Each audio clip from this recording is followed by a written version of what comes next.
Welcome to the Help to Adjust podcast, where we discuss issues of psychology, equity, and inclusion. Today we have a great guest. He's a person I've known for many years, a person who has a past in radio, a past in the golden days of hip hop, and, later became management in the technology space and a project manager for many years, in a major company. I would like to introduce Harold Buisson. All right. Thank you. Appreciate the opportunity. Nice to be here. It's a pleasure to have you here. So you grew up in Brooklyn, went to the famous Brooklyn Tech High School, and give me a story about Brooklyn in the 80s.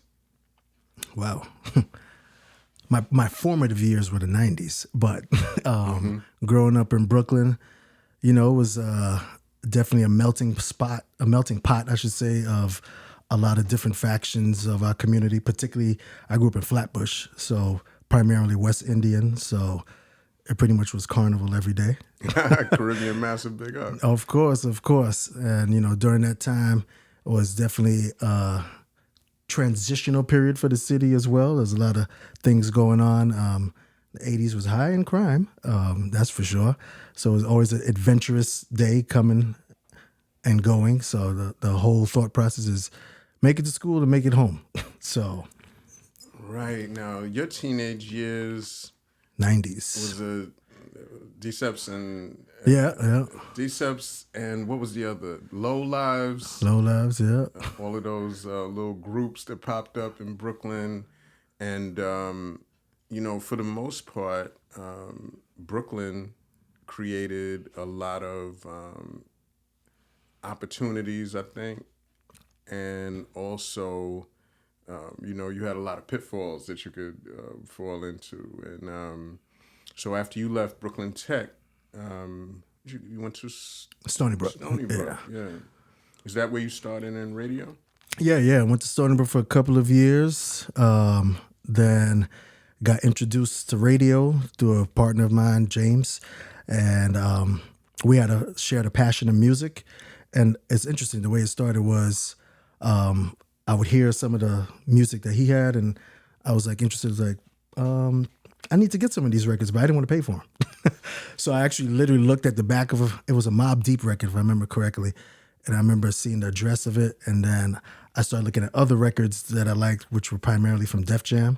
So I figured, let me invite myself up there and see if I can get some free records. And ended up going up there. They thought I was pretty bold for coming up there. And then met a couple of folks, and next thing you know, started interning there, working there a little bit, and started getting records from there and other places. Got on the radio. I actually started off doing an R&B show with a friend of mine, Hartley. Yeah, we started doing an R&B show and then transitioned into hip-hop, which was more of my passion, and then that's when we started an underground show called The Basement for many years out in Long Island. What was great about hip-hop at that time for you? Oh, I mean, that pretty much was the heartbeat of my life at that time. So it was just the passion of not just myself, but the peers around me that were in love with the music. And nobody was really focused on what it could bring financially or things on those lines. It was really the passion of what you enjoyed about the music. So that's a shared experience that we had with a couple of people. And it was not just a New York thing. It was like a movement, particularly in the underground scene of up-and-coming artists. So it was always just great to see the passion of other folks putting their all into getting involved in hip-hop. Yeah, absolutely. And, I think that you were around some people in the early 90s that became notable later. I think you gave me a story about working with an attorney, I believe, that was connected to who later became known as Eminem. Yeah. One of my first attorneys, Paul Rosenberg, great dude, because we had an artist that we had on a label called Raucous. His name was El Fudge, dope MC, and we had a single out there. And then through that, I got introduced to Eminem's music through another artist that we work with. His name was Scam, who was also a talented artist as well, and he actually drew some album covers for several big artists, including Eminem's first record, I believe it was. And Paul ended up being our attorney and was helping us out on the musical side of things. And then we used to play Eminem's music, and Eminem also did a lot of underground joints with other peers of us, and we kind of always saw that he was dope and things on those lines. And just seeing how his progression was great, because like I remember Paul at the time, I remember when he told us, yeah, Dre hurt the tape. Then the second call was going out to Cali. Third call was Dre signed us. Fourth call, you need another attorney, because I got to go all in. I think he made the right decision. Right. I think there was a little something there that he needed to pursue. Yeah.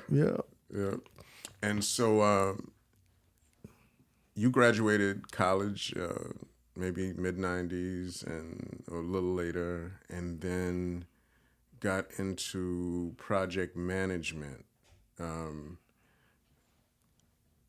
What stands out the most about your experience in project management in New York? The biggest thing that stands out is managing personalities.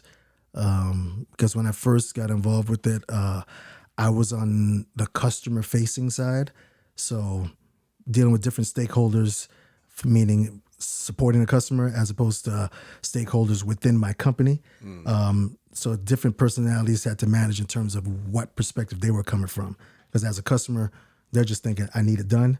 And then other folks are thinking, I did my part, why are you bothering me? So it was a thing about just getting everybody on the same page and understanding that there's one goal. We all have different reasons we want to get to the goal. But my perspective is I need the whole goal achieved, not just your piece.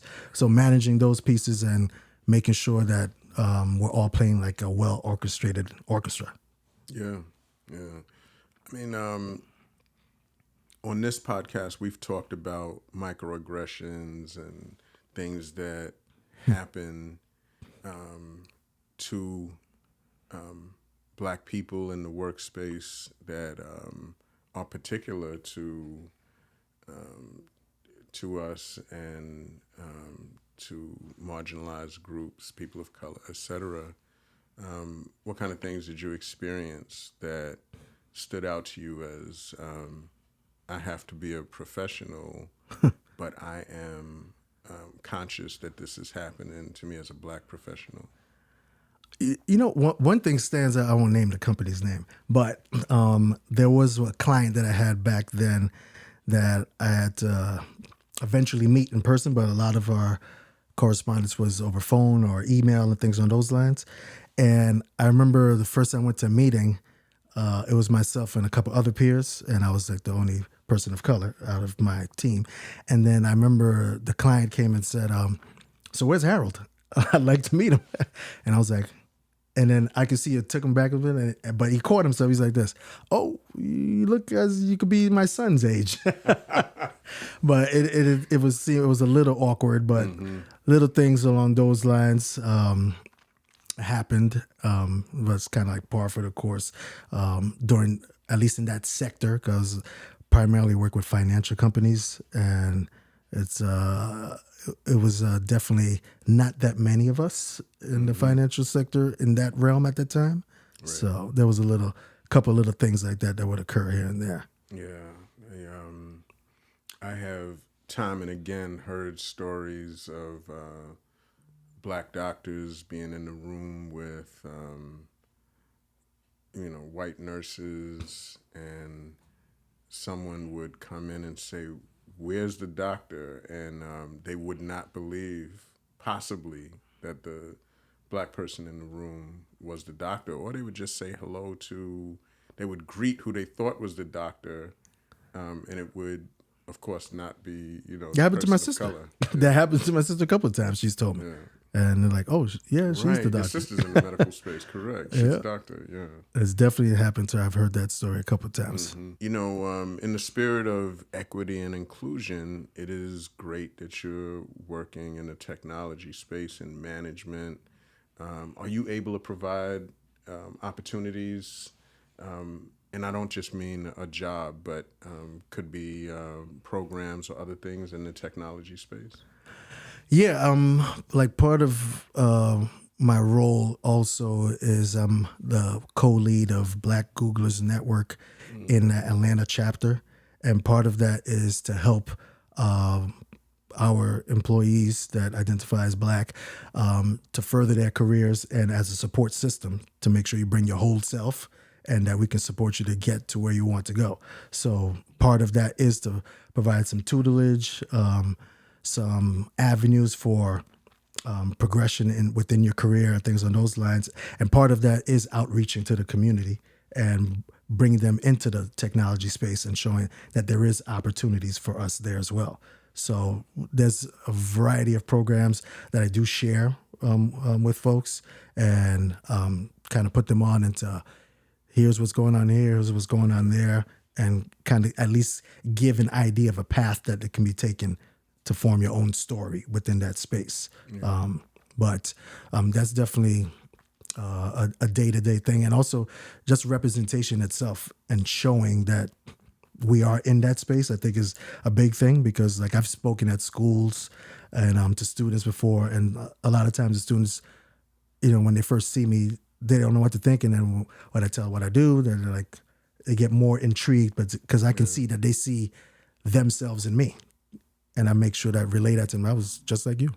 Right. So it's definitely on the forefront of day to day with me. Yeah, it's amazing to me that when you hear the numbers about Black wealth not increasing, that it's, you know, Black wealth is at a static position, and even the wealth gap could be increasing.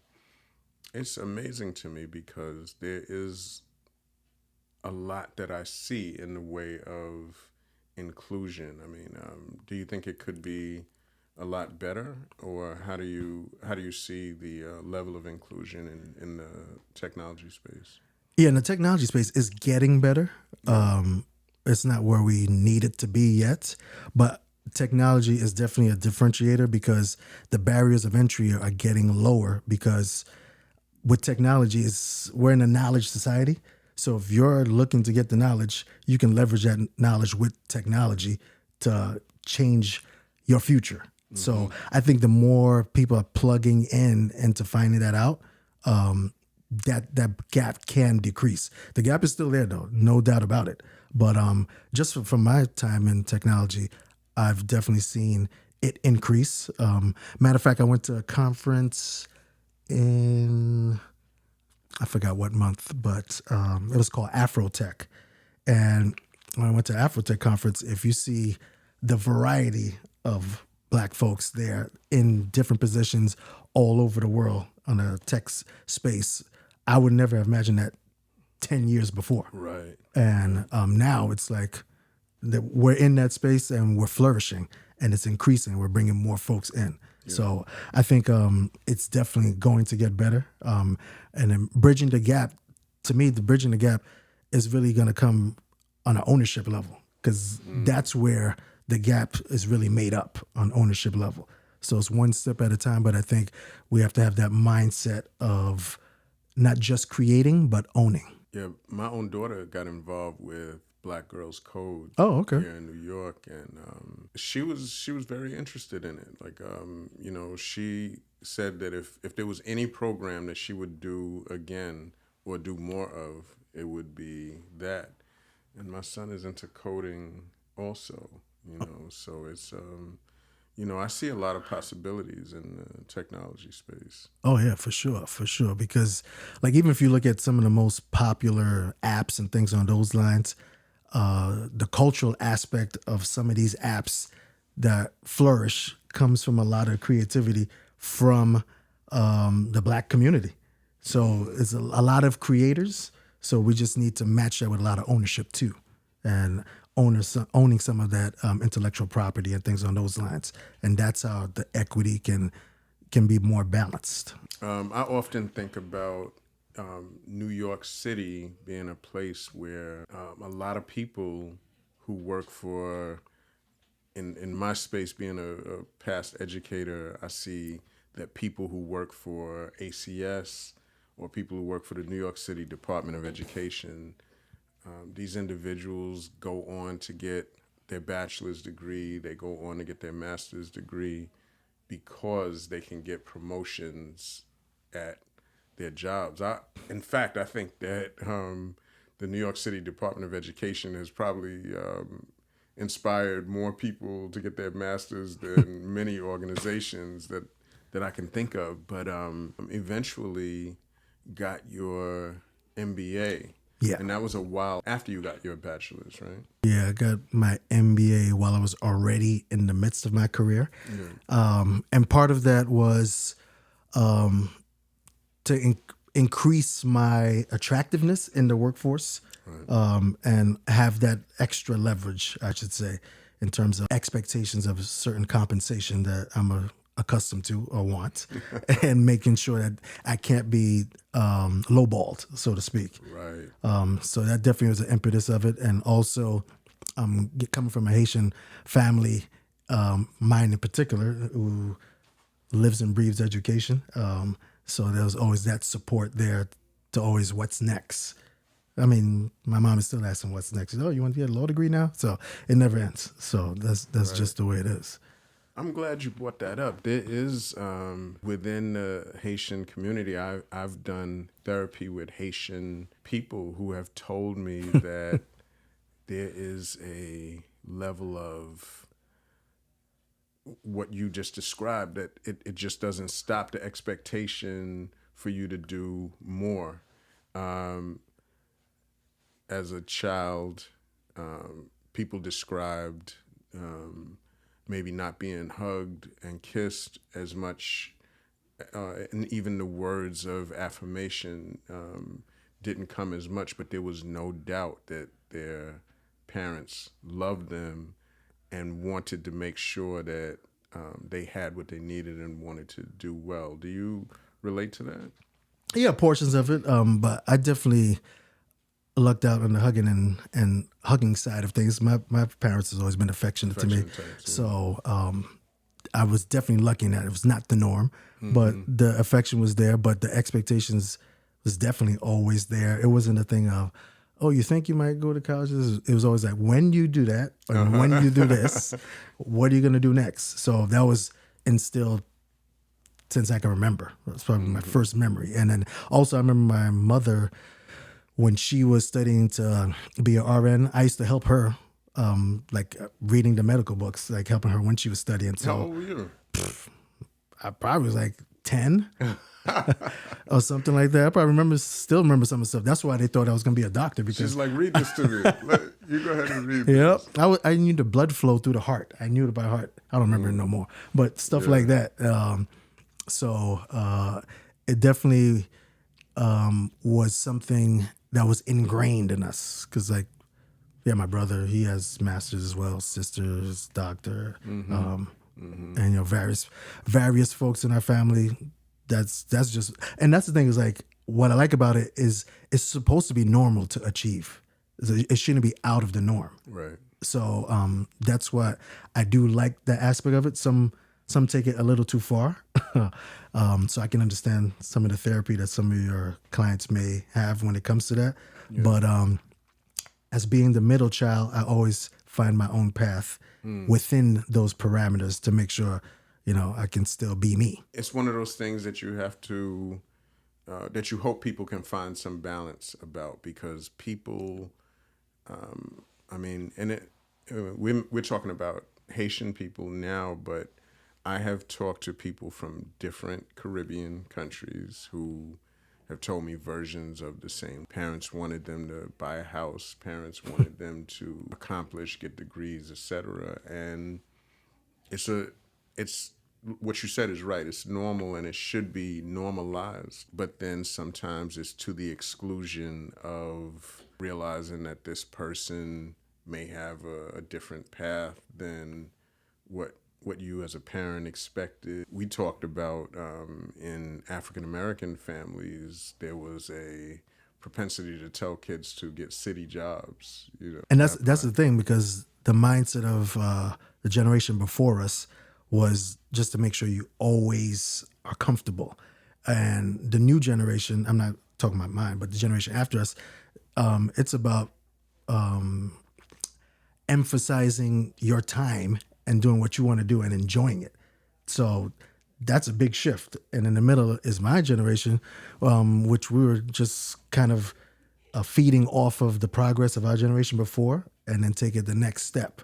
So it wasn't just a thing of let me work to survive, but let me work to start enjoy. Right. And then the next folks, they took the baton as like, no, I should be enjoying what I'm doing. Right. So, and then that's the thing. I think now, because I've had discussion with my parents as well. It's like they're surprised at how many ways you can actually make money. It's not just being a doctor or lawyer. So with this new economy that's going on, there's various ways that you could tap into your natural potential to do different things, and it doesn't have to be always have to be school related. Mm-hmm. Yeah, I've had that conversation a number of times. Like the workspace has different avenues now. People are becoming very successful if they know their work without degrees. That is it needs to be recognized and seen as real. Yeah, because like I mentioned before, this is the knowledge era. So it's breaking the old ways of thinking and understanding that change is inevitable. So everything changes. So what happened or what worked 20 years ago, not necessarily works for everybody now. So the thinking out the box is actually the norm, not thinking in the box these days. And that's what's given the chance to flourish into different avenues that people didn't even think exist. And so I love it. I think because of how the proliferation of technology and communication, that we have access to so much that people are learning that, oh, wow, my interest is not just me. Other people have that same interest. We could build a community and actually monetize it and things on those lines. And even older generations figuring that out too, because the older generation, they love WhatsApp. And and they're all over that and formulating new communities and things and starting different things. Absolutely. It's been a pleasure having you here. And I really appreciate the insightful commentary on the number of things that I took you all around the world with. If people want to get in touch with you, want to see you on social media, are there the handles that you use? You want to give them? Yeah, definitely could reach out to me on LinkedIn and just really type in my name, Harold, Harold, last name, Buisson, B as in boy, Uisson. That'd be the best way to reach out to me. And then, let me know what you want to talk about. I definitely am open to sharing information in reference to career paths and possibilities that people are interested in. So, love it. Like, share, subscribe to the Help to Adjust podcast on YouTube. We're on Instagram and Facebook, and TikTok is Help to Adjust or Help to Adjust Counseling. You TikTok dancing? Peace and love. We will connect.